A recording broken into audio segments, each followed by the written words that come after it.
For someone that hasn't seen logging done in the past and all that, when they go to an area which just been logged, I realise it can be very confronting because there is a lot of areas where you've got to go in with machines and make gaps and all that up. But the thing about it today is with technology, the harvesting practices today are much better than what they were years ago, and they're very heavily regulated, and the EPA and Forest Corp, got very hard restrictions and make sure the contractors do the right thing, and they do audits and inspect the forests after we log them. I'm standing here on a stump in Wengwalk State Forest, which we logged approximately 12 months ago, and it's a log about 40 girth. There's plenty more around here like it, but we've had to leave some for future growth. You see all these regrowth trees coming up around it. They're through here everywhere, behind me. They just pop up out of the ground everywhere, and the ones that are strongest will make it and grow on, and the other ones, weaker ones, they might just die off, or they might get thinned out later on as a smaller, weaker tree, a salvage tree or something. The better one will grow into a quota log or a power pole.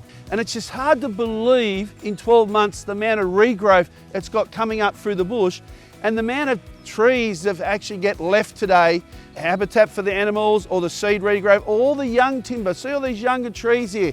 They were too small to harvest, they've been left, and you come back in 30 or 40 years and they'll be like the one I'm standing on, and you can cut it down. A lot of people refer to these forests as New South Wales native forests, but what they actually should be calling them is New South Wales regrowth forests, because they're just regrowing all the time after we thin them.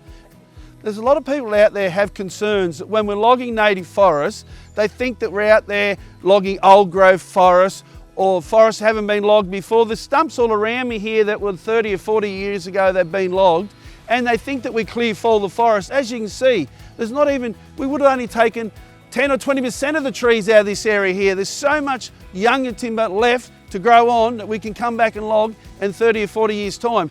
That's why it's a bit of a myth out there that people think, oh, native forest, you're logging old growth forest. That is far from the truth. There's no forest in New South Wales get logged that's old growth or it's never been logged before. I'm in the same forest here. This stump has been logged 30, 40 years ago, and not even 4 or 5 metres in front of me was the stump I was just standing on, and that's just been logged in the last 12 months. And that's just how it is. And look at the trees around us, it's coming back. They'll be back here in 30, 40 years easy and have logs at least as big as this. This is a 50 plus girth log. And there's another one just over there. They're just everywhere here. It's just how it is. There's just stumps everywhere, and there's trees coming up out of the ground everywhere. It's just that type of bush. It just regenerates so well. It's just great for regrowth forests. I'm standing here beside a grey gum tree out in Wengwalk State Forest. So this ring's been marked. Clearly you're not allowed to touch these trees, not allowed to bump them, not allowed to hit them. They're protected for the animals and for reseed trees. It could have been taken as a power pole, but they've left it as a suitable tree for koalas. And there's lots of grey gums around here, and tallowood, which are feed trees for the koalas, and there's plenty left. So you can see down here all the scratch marks on the grey gum where the koala's been climbing up and down. I've been told that koalas don't live in trees very long. They only spend roughly a day in each tree, so they go up and come back down. And looking at other trees around here and down here, there's plenty of claw marks on it the same, and like it's been logged 12 months ago, so clearly the koalas have been back here since it's been logged, looking for all the regrowth timber around and all the young shoots that's coming up. So of course when you do things, everything's not perfect, but it's important to try and minimise the amount of impact you can on the forests and areas you go. So that's why we leave the bark in heaps around the dump area to try and let the animals dig in it, and it stops erosion, and when you come back next time, you just level out and away you go again. So you can see behind me here how fast the regrowth, it's only been 12 months since we've logged here, and it's just amazing to think the regrowth's coming up through the forest. Another 12 months and you won't be able to walk through there. You'll have to come out and get a dozer to clear the tracks and all that. It's just amazing to think how fast the regrowth comes back in these regrowth forests. So you can see after a year or two it does come back, and it's not as confronting as what it was when you first saw it when it's first harvested. But now it's 25 to 30 year old, and look, you never know someone's been through here unless you see the old stumps and old trees laying on the ground here and there, but it's just amazing how good it comes back. I'm just up the road a little bit further from where we last were on Wengwalk Forest Way. And this block here is just about ready to be planned to be logged, they tell me. And I just wanted to point out there's a stump here behind me. It's at least 80, 90, 100-year-old. You know, that's a log 60, 70 girth in its day. And then just to the side of it here, only 4 or 5 metres away, we've got one here. You know, it's about a 40-year-old log, and it was a 40 to 50 girth. And there's another one 4 metres away here, a log just in here, and it's 40 to 50 girth, and the bush is just full of them. Everywhere you can see here, there's some younger timber still coming on, but through the back, there's a lot of timber through here, and a lot of good future logs. So this is one of the blue gum trees in the compartment that'll get logged shortly, maybe next year, and it's just amazing. Look at that, I cannot get my arms anywhere near around that. That's a 50 to 60 girth log, and the bush is just full of them. There's thousands here. But this timber grows very fast. It's high rainfall and it's very good soil here, and this bush is known to produce plenty of logs over the last 100, 150 years. Just keeps growing and growing and growing. Okay, we're just down the road a bit further here at Wengwalk Forest, and you can see the timber in this forest here. It's only been logged about 25, 30 years ago. The trees, you know, they're not a good size yet. They're only your 30 to 40 girth. To get maximum value out of it, you're looking for a bigger log than that. So at least another 10, 15 years would be good to log this, and then you get the full potential of the wood. But you can see here, look, this stump here is at least 80, 100-year-old, where the old timers with their axes put the wedge marks in here. They cut in here to put their boards on so they could hop up on the boards and cut the tree up higher to get rid of all the big flary butts. And that's what they did years ago. So either an axe or a cross-cut saw, they would have cut this down. But you know, there's evidence to say, look, it's been going on for over 100 years, and the timber is still growing stronger than ever.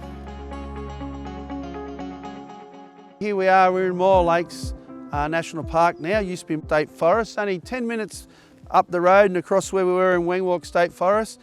And in 1970, they cleared an area here, State Forest, and they planted all these beautiful blackbutts in a flooded gum traditional area forest. And this forest around us here was harvested last in 1990s. The size of the timber and the way the bush is now, how thick it is, it could have another thinning now, and then a lot could grow on again even further. This blackbutt was locked up in 2000 when Bob Carr started making all the national parks. This got locked up then, and it's never been harvested. Problem with the koala park on the north coast they're talking about bringing in, there's lots of plantations just like this blackbutt that is going to get locked up as well, and there's a lot of wood there. It's been planted for the future of the mills, and that's all going to be lost if they lock it all up in the koala park. And plus, the other thing it's disappointing, blackbutt is not a preferred species, and neither is spotted gum for koalas. Koalas like more of the grey gums, tallowood, that type of species. As you can see, we showed you the claw marks on those trees before. There's no claw marks here for koalas because it's not the traditional species they eat. Okay, I'm standing here beside this blackbutt. You know, it's a 60 plus girth log, pushing towards 65, 70 maybe. And it's a blackbutt that, this is the current species that everyone's trying to get a hold of. It's for decking and flooring, it's so popular. It's the most sought after species in Australia. So this tree is locked up in National Park, and every tree in New South Wales could end up the same thing if they decide to lock up all the native forests, or even if they only lock up an area for the Great Koala National Park. There's a lot of blackbutt trees like this in that area that would be locked up and wasted and let go rotten. See, this tree here has been left for too long as far as I'm concerned. It's starting to get rot here, it's starting to die up here, and it'll keep going and get water in there and rot and get all the way around. Then white ants will get in, and eventually it'll just rot out and fall over. And what a waste of a magnificent resource that can be used for so many different products. So when you're out here in the bush, it feels so frustrating to think that there's all this timber out here and it's just growing and growing and growing, and there's thousands, hundreds of thousands of hectares already locked up, and we only left to log a small proportion of that. And down in Sydney, they get to make these decisions that could shut down all these little country towns and all these communities and put thousands of people out of work. And then not only that, what's everyone going to do for timber? We have people from Victoria up here now. They've only been shut for 12 months, and every day Victorians are ringing, chasing timber. So where are we going to get our timber from if you just lock it all up? It just doesn't make sense to me. It is a renewable product. It just needs water and sun, and it grows, and it costs nothing to grow it. Out here when I'm in the forest, I feel like it's just political motivated, and I hope that the government, when they go to make their decisions on the future of the forest, they can listen to the science and rely on the science before they make their decision.